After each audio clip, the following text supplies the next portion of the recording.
I'm gonna do a Nick bomb right over here. Ready? Chat. Nick bomb. Nick bomb. Wait, show the area. Show the area.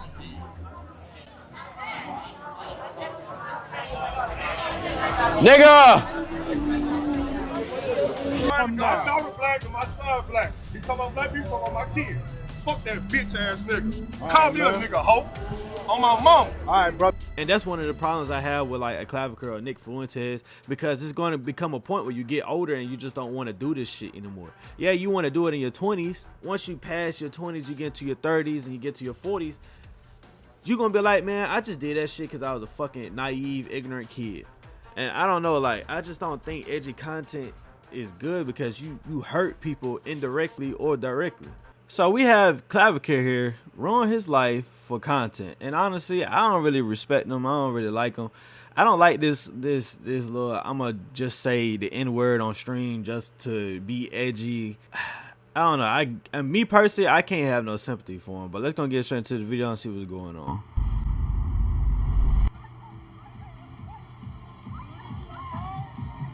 Oh.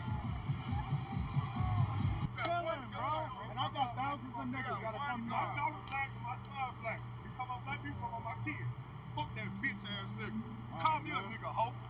On my mom. Alright, brother. Call me a hoe. Say what you have to say. About my kids. Wow. Go ahead, man. When you say black people, bitch ass nigga, you scared that was gonna get internet. Oh wow. It's not looking good. Everything was done properly. What did you get arrested for? Oh wow, they know who he is. Saying the N-word without any sort of care, being anti-Semitic and hanging around with the other anti-Semites, hammering his face. My mom used to take these away when I was growing up because I was always bone smashing. Excessive drug usage. I'm not ripping back tonight, bro. My heart is beating way too fast. It's like more than normal, so yeah, no, fuck that. I'm not doing any coke. I'll just take some meth. And just blatant ignorance. These are all the things that Clavicular represents, and right now he's paying for his actions on social media. If you're new to this channel and you haven't already, make sure you hit that subscribe button. It goes a long way. Every subscriber gained is me combating being mogged to death. Trust me, I need it bad. Now, back into the video. Like, nigga, I got expelled from college, like, not too long ago.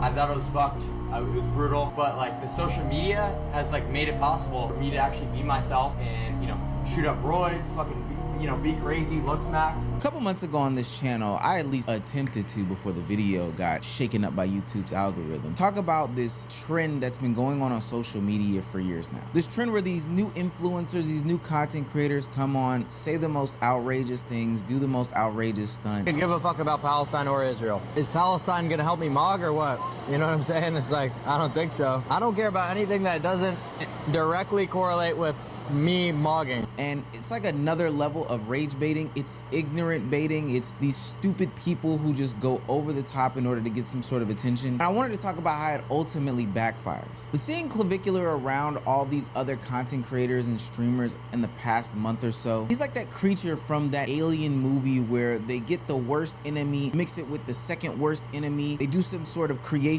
in a lab, and this monstrosity spews out. The problem with content creators like this is that they're not actually creating anything. No real opinions, no creativity, nothing substantive as to what they're actually doing. Their virality and fame is based off of doing the most insane things in the world. And this isn't just insane by our standards. These are insane by even the most insane people's standards. One of the creators of these trends, Myron, even had to let his disciple Clavicular know, like, this is stupid what you're doing. And he doesn't agree with the content. I'm doing a double jaw surgery, which is a massively invasive, you know, osteotomy. Do you think that that's over the top? Do you think that that's too far? For me, it would be too far, right? I wouldn't do it. In the last video that I talked about this, I highlighted the fact that you don't become... Well, I mean, Omizi, I mean, he said something about a jaw surgery. He didn't say what he said was what he's saying, the N-word and all that stuff was over the top. Because I was going to be very surprised if Myron said, hey, man, you saying the N-word in public is like over the top. Because I was about to say, nigga, that's a lot for you. That's a lot for you, Myron. Because you a walking L. And with Clav, you know, like, he's not really like, he's doing it for edginess. He's not doing it because, oh, he's really racist. Yeah, I mean, I'm not saying Clavicular isn't racist. I would never hang around him. I would never talk to him. But for the black people that be around him, they be like, man, he just doing all this shit for content, man. He's a real good guy. Like, he's cool. But you doing it for content, I still couldn't even be cool with you. You doing it for content. And that's one of the problems I have with like a Clavicular or Nick Fuentes, because it's going to become a point where you get older and you just don't want to do this shit anymore. Yeah, you want to do it in your 20s. Once you pass your 20s, you get to your 30s and you get to your 40s, you're going to be like, man, I just did that shit because I was a fucking naive, ignorant kid. But you don't understand that you created people like Chud the Builder. And if you go on Twitter, you got people sitting, you got white people every fucking where on Twitter saying the same stupid ass shit that you said. And when you feel like you want to pull back and you don't want to have that image no more because you want to clean it up, because you want to reach higher heights, it's already too late. You have that image. You already done created a fan base that goes on Twitter and says, shut up, you N-word. A guy could be saying happy birthday, like on Twitter. You could be literally saying, I just turned 23 years old. And somebody would comment on it and said, it's another day, another N-word living. Twitter is that sick. And I don't know, like, I just don't think edgy content is good because you hurt people indirectly or directly. Content to be created because people are fond of you. Honestly, you become the moment, the spotlight, the highlight of the month, week, year, whatever the case may be. And that highlight illuminates a train wreck. The reason why people are having Clavicular on their platforms is because he's crashing in real time. Why? Because half of the things he does is illegal. Just recently, Clavicular got arrested and been charged with 2 counts of felony offenses: forgery involving possession of a forged instrument and dangerous drug possession use, along with 1 misdemeanor count for a minor using a false ID to enter. Is he being detained at the moment? He's being placed under. Did he really have drugs? What? It's crazy. Now, oftentimes we do think that these things are staged and fake, but no, Clavicular has to make sure that these charges are real, and he has to make sure that everything he does is captured. Now, from what we can see, this is a serious case. When his friend live streamed at the police station, it appears that Clavicular is not allowed to leave the state of Arizona until this whole case is situated. He can't return to the scene of the offense. He can't possess any weapons, any drugs without a valid prescription. He also cannot leave the state of Arizona. That's the big one. If he leaves the state of Arizona, he is going to catch more charges, going to be revoked on release, okay? But for whatever reason with these train wreck ass creators, they cannot shut the cameras off. Clavicular even tells his friends to continuously go live, not just because he's galvanizing the support of, like, you know, a bunch of other loser friends, but because he wants you, the audience, to see the train wreck in real time. Now, since then, he has been released from jail on a $25,000 bond, awaiting any sort of further thing to happen to him. You would think that Clavicular would learn some sort of lesson from this. He does. Wait. Okay, so here we have his actual charges. So they said the charges have been dropped. It said that he allegedly had a fake ID. He was booked on 2 class 4 felony counts: forgery involving possession of a forged instrument, dangerous drug possession or use, allegedly 2 prescription pills identified as Adderall and Anavar, which was found. He also faced a misdemeanor for being a minor using a false ID. So considering that he didn't have meth, he had Adderall, so most likely the nigga probably got ADHD or some shit. So that's the only reason why he would even catch those charges of having that.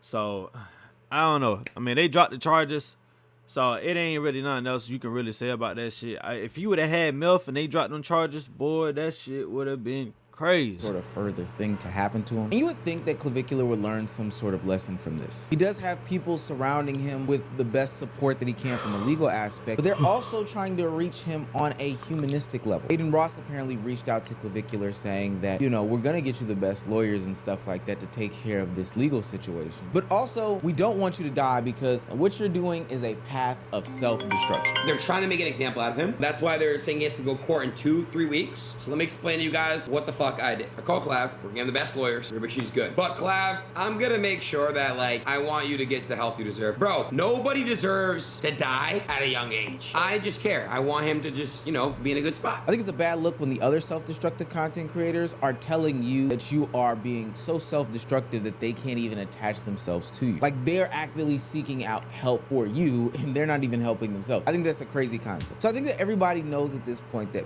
being around Clavicular means that there is going to be fire that followed. And not fire in a good way, fire in a bad way. His name is now ringing bells in people's ears because I think that a lot of people saw what happened in the early portion of the 2020s with these over-the-top, exaggerated, self-destructive content creators. And whether you agree with me or not, but just listen as I name some of these names. Andrew Tate, Jack Doherty, Neon, Kevin Samuels, Myron, Walter, hell, Sneeko, Aiden Ross, Rollo Tomasi, Ed Matthews. A lot of these people make up like that red pill manosphere side of the internet. Some of them, like Nick Fuentes, who I didn't mention, are anti-Semitic and have a bunch of racial stuff going on. But for what it's worth, all of them have negative connotations towards their name, even if you may not feel that way. I know the Kevin Samuels defenders are going to be in my comment section. What that means is that organizations, structures, groups, whatever, jobs, businesses are hyper vigilant of anybody and everybody that is featured on these people's streams. And that would exist 10 times for the people going forward that end up on people like Clavicular streams. So it's no surprise to me that a group of Arizona State University students got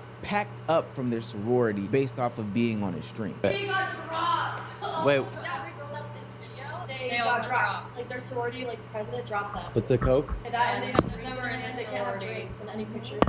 They have to be like perfect. How many people in the Roughly like probably 15. 15? Wait, so they're kicked out of the frat? Yeah, so they're girls. Saying the N-word on stream. Yeah, dude, the bitch who said that is... How did Clav single-handedly ruin ASU Greek life? How did I ruin it?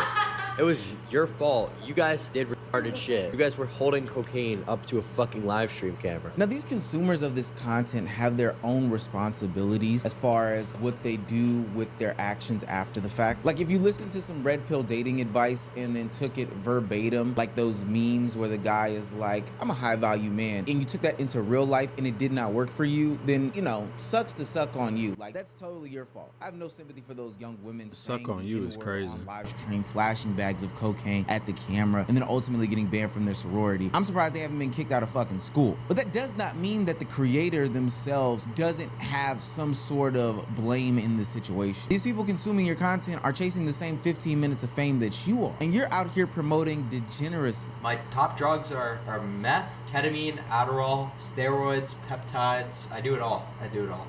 You're like, you do streams or something? I do TikTok. No. I seen your clips before. Yeah. You were with Kai Sinai, right? No, you know I'm not with Kai, but it's nice to meet you. Oh, nice to meet you too, bro. Yeah, my bad. I'm That nigga is high off some damn coke the way he rubbing his nose. I don't know. Like, I think even with the guys, you know, because he always held like a black bodyguard. And I don't know, like if I was 6'7", 300, well, probably about 250 pounds, and I knew that this guy was around here saying like, hey man, you know, hey man, this nigga around here yelling like, and nigga, and then I over here have to protect them, bro. Where's your dignity at? Like, where's your respect at? Like, do you have respect for yourself? Like, oh, somebody throw some money in your face, you gonna get down on a dog, like get down as a dog and just bark. Here, just protect me for $300 an hour. Here, boy, you just gonna take that shit. $300 an hour do sound good, but $300 an hour versus your self-respect, my guy, you can go protect anybody else. I don't know, like me personally, like people who just do corny, edgy shit like that, I don't know, man. It's just, I don't know. I just don't know. Like I said, I just don't like when people treat black people as the punching bag of everything, because you know that like some white people who are racist love this type of shit, and then you just love what the audience give you the high and all that type of stuff like that, and it's just so disgusting. Like, he even treated his girlfriend bad because he ended up finding out that his girlfriend had sex with a black guy. Like, it's disgusting that you even think that it's disgusting for a woman to have sex with a black person. I don't know. That's just me personally. That's why I could never be cool with you. You can't. I would never be cool, respect, like somebody who treat black people as the bottom of the totem pole, even as a joke on stream. Even if you get off stream, you got a black best friend or whatever shit like that, and you cool. Even if you even gave him $100,000 or donated $100,000 to, like, you donated $100,000 to like a HBCU, I still wouldn't be cool with you, my guy. I still wouldn't. I don't know. I just hate when people treat a whole race like the mud at the bottom of their shoes. I hate that shit. I don't like it. But make sure you check out my latest video. And I'm out. Thank you for watching this video. Make sure you comment, like, and subscribe. Make sure you go check out my Twitch and also watch my recent video, which will be right here. And make sure you hit the subscribe button right here. Thank you for watching. Have a nice day.